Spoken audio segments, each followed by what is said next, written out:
Hello, darlings. I am Cassandra. Welcome and welcome back to my channel. Thank you so much for joining me. Here I share spiritual, metaphysical, and magical insights along with tools and books and products and divine downloads to support you in manifesting the life you truly desire.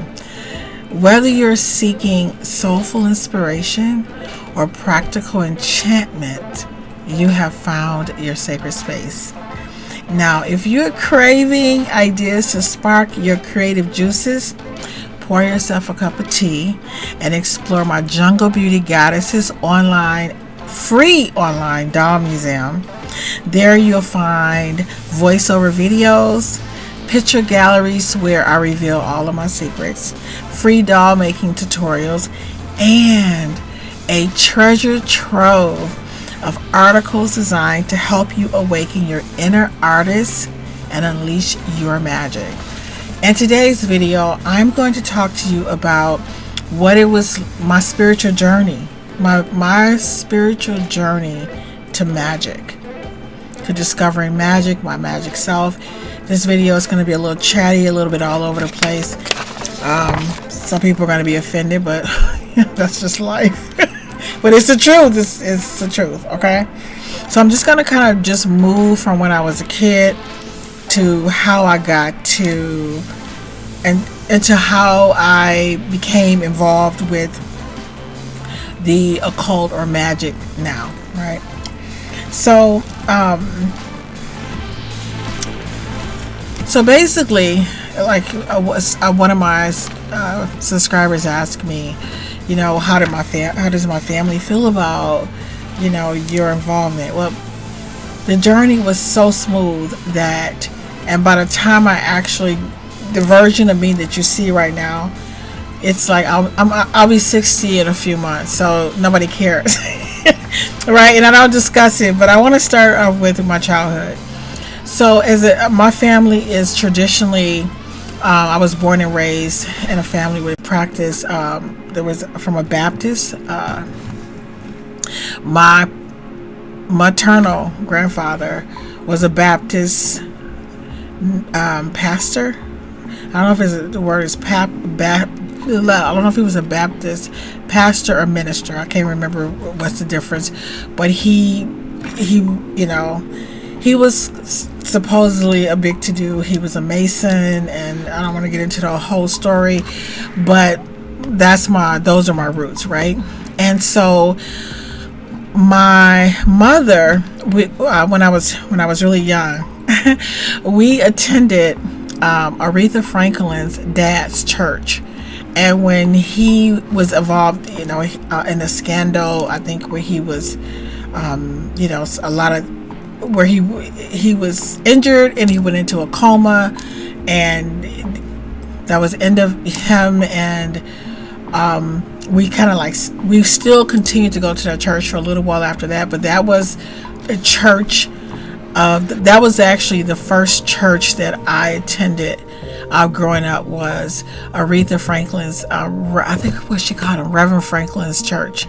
I'm trying to think of his first name, but that was our church, and that was our pastor.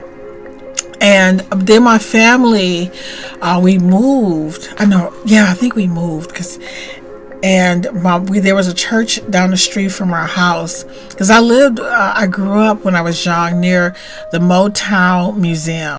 But at that point it wasn't the Motown Museum, it was Motown. And like the Temptations, we were walking distance, like you could throw a stone and we could, see like everything that was going on, like, you know what I mean? Back in its heyday, that's where we lived. So, but anyway, there was a church down the street from us, and my mother wouldn't go all the time. So she went a few times, but then she would make my brothers and I get ready to go to church. I'm the oldest of two brothers. And my brothers and I, what we would do, because we were we were skipping church long before we started skipping school. We would throw our gym shoes out the window. We lived in a 2-family flat. And so because we would have to wear like our Sunday shoes, right? So once we would pretend to go to church, we would go on the side of the house and we would get our little shoes, our gym shoes, and we would walk around. And I remember we was just waiting for we would kind of stay close to church, so because we really couldn't tell time. We were young, definitely around 7, 8, because I was the oldest, so they had my brothers, but anyway, and so we were skipping. But I remember it was Easter, and it was an Easter Sunday, and I knew they were going to give candy. And I also like when they would give like the blood of Jesus, and with the little wafers and the Morgan David wine. I was not going to miss that. I was a kid. It was real. It was real, and I was like, no, I'm coming for this. But I'll never forget. We're in church, and if you've ever been to a Baptist church before, the pastor was singing. He said, all you have to do is ask Jesus, and anything you ask Jesus, he'll give you. He said, he's singing. I mean, if you have to know, I know you see it on TV sometimes if you haven't gone to a black church before, and he has on this suit, and he's sweating, and he's just going up and down the aisle. All you have to do is ask Jesus, and he's like, just going up and down, singing and jumping. He'll give you whatever you want. Just all you have to do is just ask. He was just, and he had the handkerchiefs or chiefs or whatever you pronounce it, the little hankies that was wiping the sweat off his face, and every people was crying and fainting. Like he was like, just if you ask Jesus, he would do anything for you. And I was like, wow, really? Like, I'm a little kid. My mother wasn't even there that day. It was just me and my brothers, and I'm just getting like the chills, and I'm just like, and the way he was singing in the church was, in the piano was dun dun dun, and I was like, when I go home, I'm gonna ask Jesus if he could bend my knee so I can ride my bike. Because at this point, I'll never forget, I had a I was sewing like some doll clothes. I couldn't really sew at that point. I was just making dolls clothes for Barbie and Big Jim and Captain Kirk, my brother's tech. And I was just pretty much taking cloth and just trying to, sew something, a line in the back, or try to, how you cut the shape of a pair of pants and you just sew around it, right?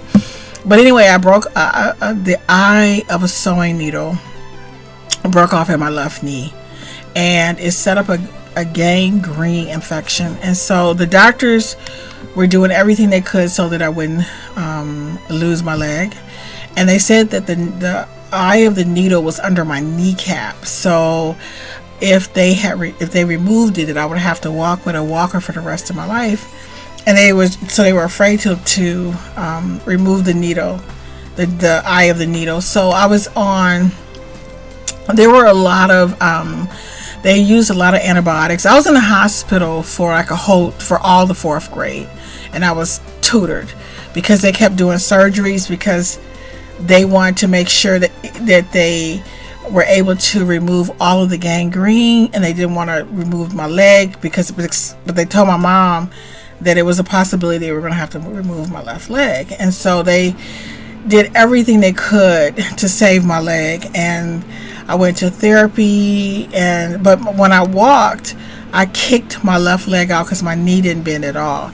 Now, before this accident happened, I had received a bike for Christmas. From my Uncle Fred bought me a bike for Christmas, and I had never rode my bike before because of the accident with my knee. So after church, I thought, all I have to do is ask Jesus. I'm going to ask Jesus if he could please bend my knee so I could ride my bike.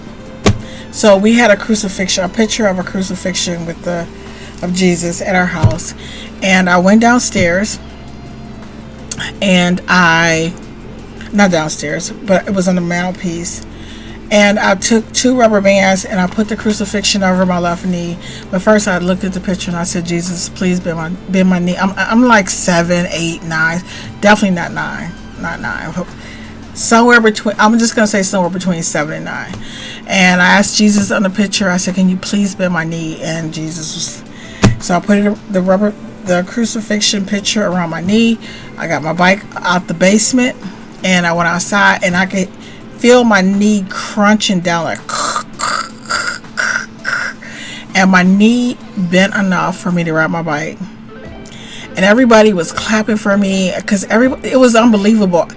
It was just like, I would never forget that day as long as I live. Never. Anyway, so my knee, I was able to bend my knee riding my bike, and then I was able to walk right. So I didn't have to kick my leg out anymore. And then I was also able to run like the other kids. It changed my life, right? So that was my first encounter with, like, when you think about religion and this spiritual journey. I just couldn't, I mean, I don't know if I couldn't believe it because I was a kid, and I didn't know that you could not believe in something. I mean, this preacher, the way he was singing, I thought, oh, this is going to work for me. So anyway, that was my first encounter. And then during this time when I was young, this whole little period, I've always seen ghosts. I mean, I don't see them now, but I feel them. Like, I feel vibrations, and I think that's just me not wanting to see them. But I remember I used to see ghosts all the time, and my dad called them haints. And what he used to say to me, Mama, he said, don't ever worry about the dead. The dead can't hurt you. It's the living you need to worry about. He said, ah! So that's what my dad used to always say. He said, they'll make you hurt yourself being afraid. He said, so don't ever be afraid. So all my life, I've always been aware. I could hear them. I could see them. And, that was just a part of, it was normal to me. That was normal. And then at some point, this is when I was really young, like I would say when I was about like a teenager, I feel like I wasn't really, we weren't required to go to church anymore, but if somebody asked me, I would still say I'm a Baptist. I wasn't practicing anything, I would say from maybe. But then I have to tell you, I mean, I know I've probably I have to assume that there are people watching this video who don't know anything about me. So when I was 12 years old, I like to just say this, my innocence was taken by a boy in my class behind a church. And it made me not like, let's just say this, it soured my relationship with God. And I feel like my Jungle Beauty Goddess series, everything about me has been about this whole, like, at one point I couldn't believe that God would let that happen to me. Like, I couldn't believe that, that I don't know, it made me I wasn't angry with the boy, maybe as much as I was with God. So we're good now. We're over it. I have a lot of videos about it, but that was a big part of my spiritual journey. And then another thing is, when I was a kid, I saw Satan. I did. I don't want to go into all the details, but just bold. And he was asking me to come to him, and I didn't. I was playing outside, and I feel my angel around me. I feel my angel.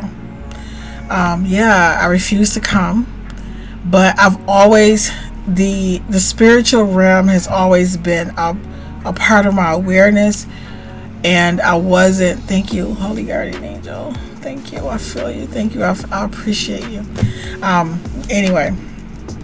So, but I've always been this a little different, but I tried to fit in. I tried to be a normal person. I mean, when I say normal, just live a life where I wasn't aware of the spiritual realm.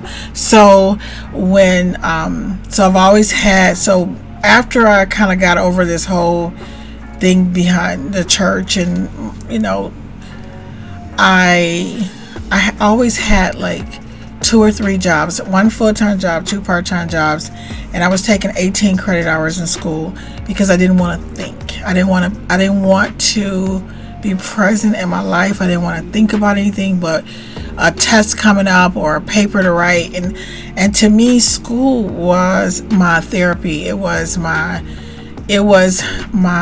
balm, you know, to heal myself.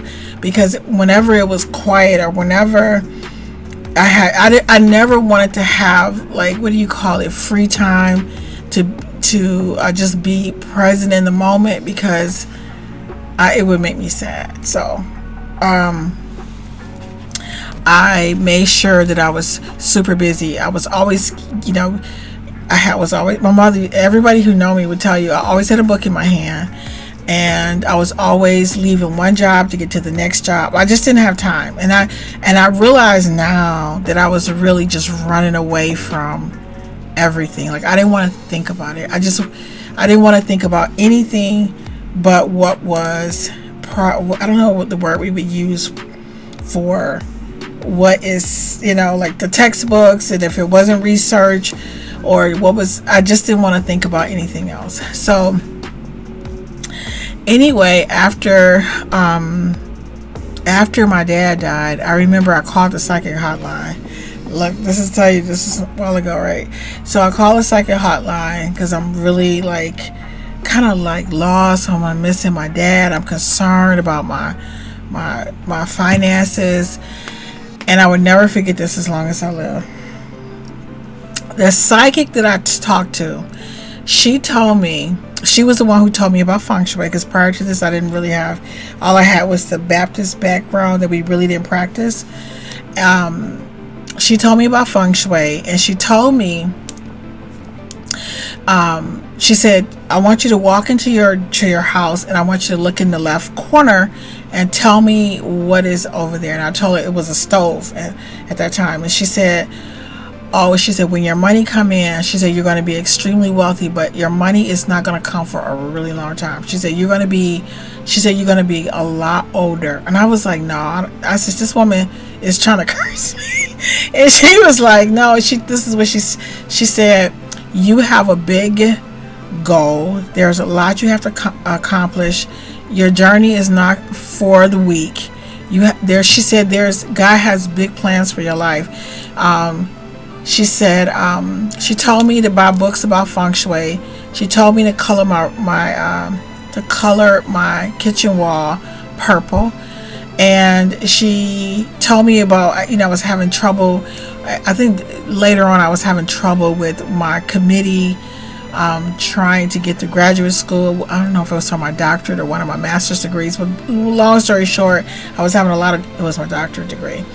And I was reading in feng shui about getting you have to get a boulder that you carry with 2 hands and place it under the toilet to suppress the energy. I'm telling you, the minute I did that, people were getting fired, things started working in my favor. So I really believed in feng shui. I don't even know why feng shui doesn't have the title of magic, but even when I painted my kitchen wall purple, I ended up getting a contract, to do outreach therapy, and I made money that I ended up I gave it away to my family, bought my brother a car, gave it to my friends. Like, I was just like here. I was just always, I don't know. So that was maybe when I was in my mid-30s, right? So I went through a really bad period, and I don't really remember the details, but I can tell you that I was in a really, I was almost hit by a truck, like a Mack truck, and I was just really upset that the truck missed, and I was just crying my little heart out. And so I pulled over into Myers. It's a grocery store, and that's why I have this. And I bought this Jesus. I think I might have just took the price off. This is the Jesus that I bought. And I know people, black people, a lot of people get upset. And they say, but Jesus isn't, he's not white. How could you have that? And, people put me down because I have a life-size one in my house. And, but I bought this Jesus and I slept with him. And I cried and I cried and I cried. And this is very special to me. And I don't care if he was blue or purple or green, or I don't care about his hair. I don't care. I don't care what anybody say. He got me through some stuff. Right? And I just have him here, but I keep him in another spot. And, but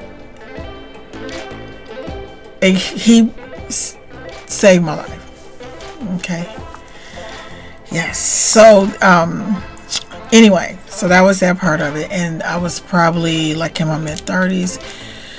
And I was only practicing feng shui as, I was feng shui in my house. And my family was just like, it was not a big deal. That, oh, you just want to put different colors to represent different things.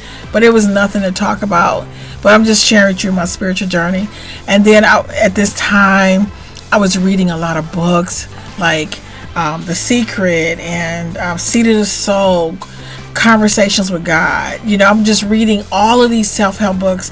How to Make Friends and Influence People. It was the first book I ever read outside of school. What's his name? Napoleon Hill. So if you name any of the classics, I read them. I remember when I first discovered gemstones, there was a store called Crazy Wisdom that didn't make it through COVID, but it was my favorite place in the world. I would go to the coffee shop and just get a ton of books and just expose myself. So when I learned about, star seeds and aliens, and I didn't know about any of this stuff, but I learned about all this stuff during this time period, and I was really deep into, and I do remember during this time period, my mother would say, you need to go back to church. I was like, Ma, you don't even go to church. She was like, yeah, but you need to leave all this stuff alone. This, your spiritual stuff you read, you getting weird. And, cause I kind of like, I don't know. But anyway, so that was in the beginning, my mom, because my dad had passed, she was just like, you're just getting really weird. You should, probably, I was like, I got me and Jesus good. Okay. Yeah. But, it wasn't until, oh God, I think it was maybe when I really got deep into magic. It wasn't that long ago. I'm a baby that way. Yeah, it was probably, I want to say 2018, 2019 is when I discovered a lot of the books from the Gallery of Magic. It was a lot of stuff going on, and I'll never forget. The Gallery of Magic is so funny. They coincide with my Jungle Beauty Goddess book series. I have to tell you this. So I don't know. I started making dolls in my late 40s, and guys, I'll be 60 in a few months, right? But anyway, I started making my Jungle Beauty Goddess dolls in my late 40s, and I was really sad because I was teaching 7 classes in person, and we started making online classes, and it freed up my schedule. And then that's what happened. And then I started making these dolls, and I didn't know anything about, like I said, I was still just doing feng shui, and but inside of my dolls, I'll always write on like the thing to hold the neck to their body. I would write, whoever see this doll, may their life be blessed, may their life be filled with love. And I would just, and that's, that's what's, so I know that if somebody have a doll and they say, well, they probably know why it's going to make this, but I was just always writing on the stick inside that made their spine. All of these things about whoever see this doll, may their life be blessed, and may they be filled with love and joy and peace. And I just did that just because it just seemed like a fun thing to do. That with no agenda, no nothing. And I remember I spoke to a lady when I first made my first dolls. The first 4 dolls were hand sewn because I didn't know how to use a sewing machine. And her name was Katie Carlin. Katie Carlin, if I don't know if she'll ever see this video, but she was a really big part of my spiritual journey. She told me, I'll never forget, I spoke to her on the phone. My spiritual director connected me to her. I said, I just started making dolls out the blue. And I said, he said, I know someone who made dolls and became a multimillionaire. And I was like, what? And it was just weird. And he said, yes, Katie Carlin, she traveled the world. There was an article about her in the New York Times. And anyway, he said, I can connect you with her. Talk to her. This woman told me, she said, listen, whenever you become an artist, she said, the veil between you and the other side has been, or something like, the veil is open. She said, the veil is open. She said, you're never going to be closer to God than when you are creating. She said, you promised me this. And I don't even know this woman, but she's talking to me like she's known me for 1 trillion years. She said, you promised me that you won't sell a doll for the first 3 years. She said, because I want you to find your style. She said, because when you first start any type of art, she said, people will start telling you how to make it, and then your dolls will look just like everybody else's dolls, and you'll end up being just like everybody else. And she said, the only voice that should be in your ear is God. She said, I only want you to listen to God. She said, she said, I want you to discover who you are, your style as an artist. She said, and then if you want to sell them, another thing she said, and don't just make dolls. She said, tell their stories, because you don't want them to become things. She said, you don't want to become a Burger King or McDonald's. She said, because when you make something and you don't give it meaning, she said, people don't value it. They'll start saying, oh, make her green. She said, but when you make a character, the character is who she is. So she was giving me this long spiel, and the main thing she kept saying to me is, don't sell a doll for the first 3 years. Discover who you are as an artist. Don't listen to anybody but God. She told me to get a good camera. At this point, I wasn't on social media. There was also, and she said, get a good camera because you're going to take nice pictures. And she said, after you've been doing it for 3 years and you found your unique voice, who you are, she said, and then if you want to sell dolls, you can sell them. So I think that was the greatest gift anybody could have ever given me. Thank you, Katie Carlin. Because my dolls became a spiritual practice for me, and my dolls are talking to me. But when I made my dolls, the dolls came first. I know this video is all over the place, but I think each person who watch it will get what they need. So I started making dolls. The first 7 dolls were the Jungle Beauty Goddesses, who, I'm sorry, they're out of focus because this area, the camera, it's just, whatever. But I made the dolls. I didn't know why I was making them. And I just had these big, like, Afar is taller than me. I'm 5'7", and she's 5'10". She's Cyanide's 5'5", and the other dolls are like 5 feet. The one over here, he is like he's not in focus, but you can see their hands. This is Madea. This is her. It's a long story. It's in the book Jungle Beauty Goddess series. But anyway, I made the 7 dolls. Didn't know why I made them, and then I had a dream where the dolls, they said, "Daddy, Daddy, Daddy, we want the pretty blue ball." And the entire story, I woke up because I tried to ignore it, but it was so vivid, and I wrote the outline for the whole book. And so I didn't know that they were characters. I didn't know that so I made these beings, and the story came to me and it was like, I was like, I don't know how to write fiction. I've never written. I've only read the self-help books that I wrote that I wouldn't even read myself now because I was so young. I didn't even know what I was talking about, y'all. Now I know I didn't, right? But anyway, I had never written fiction before, and I didn't know how to format it, or how. I just said I'm just gonna go for it because the story, it was like I was being nudged. So I wrote the story about the jungle beauty goddesses who are septuplets, and but anyway, book 2, there was, book 2 was the easiest. It came. I always say, book 2 was, it just, I don't want to use, it was like diarrhea. It just came. It was like, boom, here it is. And towards, I think, the end of the book, I think. Long story, it was supposed to be this really just beautiful ending. It was just, everything was going to work out perfectly. And some stuff went down, and I don't want to get into it because, but some stuff went down, and the stuff that happened in my real life impacted my book, but it also made me, I'll never forget, I was looking for ways to protect myself with feng shui because I didn't know that. Long story short, this is how I came, I became aware of the Gallery of Magic and the magic books that you see me talking about on my channel, because of what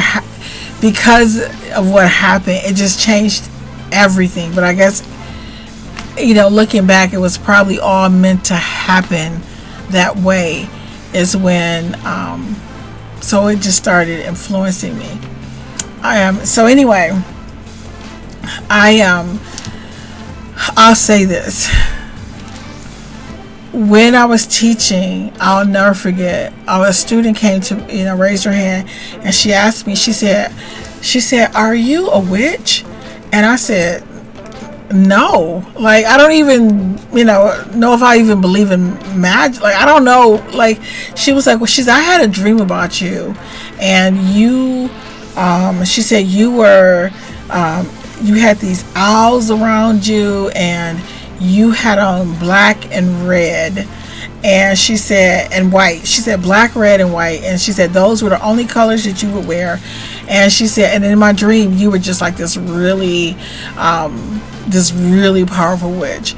And I was like, I said, and it bothered me. Like, I just couldn't believe she would say that. And I was like, God, well, because the student was like adamant about this, and I was like, there's no way.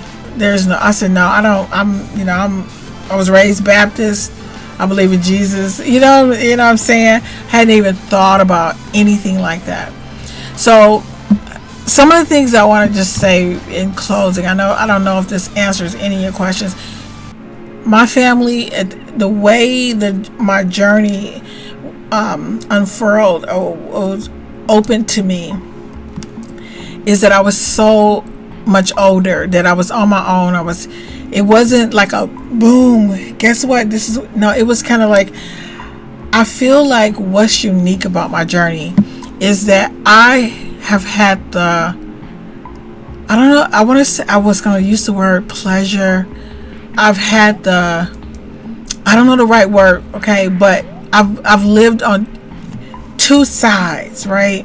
I went to school. When you go to school, I have, I have 2 masters, I have a doctorate degree, a bachelor's degree.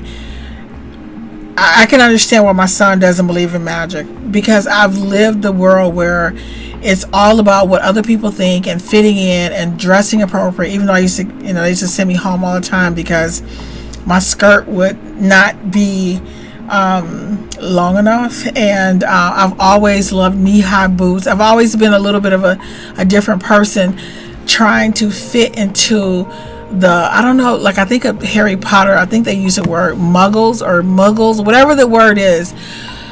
But the thing I've learned, guys, as a person who has been truly immersed into shutting down all of the things that happened to me as a kid, moving into the world and forgetting that magic ever existed.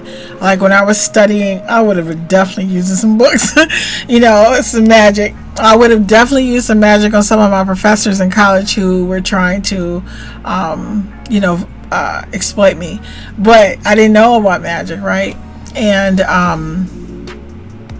so I learned to, I don't know, my mindset was on fitting into the world and crying myself to sleep and trying to be a people pleaser, hoping that people like me. So that was my journey. And then for me to come into learning about the occult at a late age, when I've made it through school, I've already, lived almost, a whole life without ever knowing that magic exists, to be honest. Like honestly, like didn't know it existed until I would say like in my late 40s. That is crazy. And then, I'll say late 40s, maybe, I don't know about that. Maybe, let me see, I'm trying to get my day. Oh my God, in my 50s, right? So the thing that I had to learn, and I talked about it a little bit in another video, is I'm learning is that to keep my mouth shut. And when I learned about feng shui, I think I learned after a few years, stop looking at people's homes and offices and knowing what's going on. It's none of your business. So I feel like it is important to, when we are on our spiritual journey and our magical spiritual journey, I really feel like it's important to figure out how to live a normal life too. Like everyone doesn't have to know about your spells or your magic or what you're working on. I think my biggest lesson in life is to keep things private. Telling people, about magic, or even, I don't even know, discussing it, I think it causes people to target you. Either the people who don't believe in it, who feel like you're going straight to hell, or the people who do believe in it, who feel like, oh, I got a good spell to harm you or shut you up or, whatever. But it's just not, to me, I didn't know. Like, I've been so naive because I wish I could think of a word that she uses in Harry Potter. Are they called muggles? But so if you're living in these two worlds, it's like I worry more about not what my family think, but what if my students discover my channel, or what if my job discover my channel, which they probably have. But I'm always conscientious about that. That is the thing. And the thing is, I'm a psychology professor, a sociology and psychology professor. So I teach that, anything that cannot be measured is not real. Anything that can't, as a scientist, I'm a trained social scientist. So to me, that is a struggle, to know what I know, to see what I see, and yet I'm living in two worlds. Does that make sense, what I'm saying? So, and then, but let me just tell you this in closing, a little story. So my grandbaby, my sweet thing, we used to do a lot of little magical stuff, because I was just discovering magic, and it was around the time when she was born, but she was like maybe 3, that magic age, right? And we would do these little enchantments together. We would work on stuff together. When I would read stories to her, and she didn't like the story, I would allow her to draw in the book the ending that she wanted, the way she wanted the story to turn out. I would say, well, just draw it in here. Like we loved a lot of Dr. Seuss's, was always my favorite. And so she would just draw her own character, and she would, I would allow her to scratch out what was written, to write what she wanted to say, because I always wanted her to be magical. And it was just so awesome, right? You just can't imagine. So my grandbaby, she had these butterfly wings. And the ladybug wings that she would wear everywhere. So when I would take her we would go to get our nails done together. And I remember they wanted her to take them off because they were sitting her in the little chair next to me, and they would say, "Well, do you want us to set your ladybug wings?" And she was like, "No." She looked at me like, I can't believe somebody would ask me something like that. How could somebody even offer a request to remove my ladybug wings? And she was like, "No way." And they were just like, "Okay, I guess the ladybugs." So we had to find a way to make sure her ladybug wings could remain on her while she received her pedicure and her manicure. And she was crazy about it. Like, it was something that was just, I loved, oh my God, how she would wear whatever she wanted. It was not Halloween. Whenever she felt like it, like she was just like, no, this is who I am, and this is what I'm wearing. And I was just like, this is my baby. You know, we would collect some of the things that I would use for different stuff, and you know, I have her thanking the trees, and you know, she was just my little magical buddy. And just recently, guys, when I say recent, I mean like a couple weeks ago, I said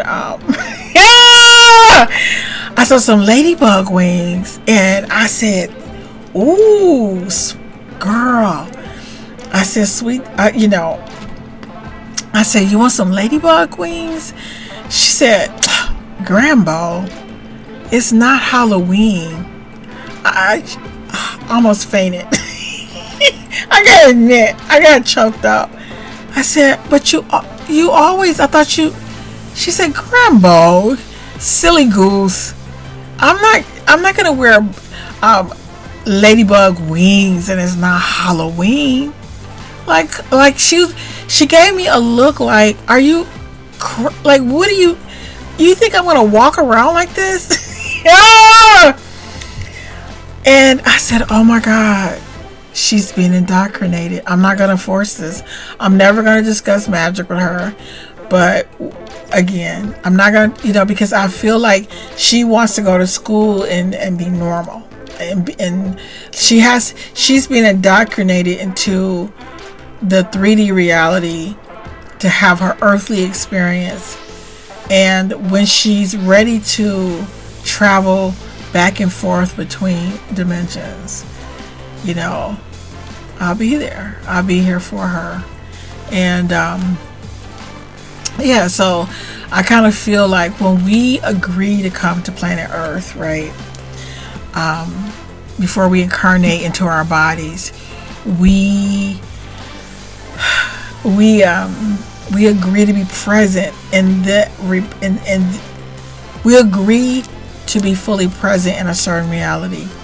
And in order for us to really experience that reality, there has to be I think there has to be rules and boundaries, right? And things have to, like, you know, like, there are rules, like, you're not gonna fly like this without getting, you know what I mean? Like, they're just, because in order for you to have the full depth of the human experience, and magic, to me, it is something that breaks up reality a little bit. What is the word? I don't know the word. It's like, I don't know.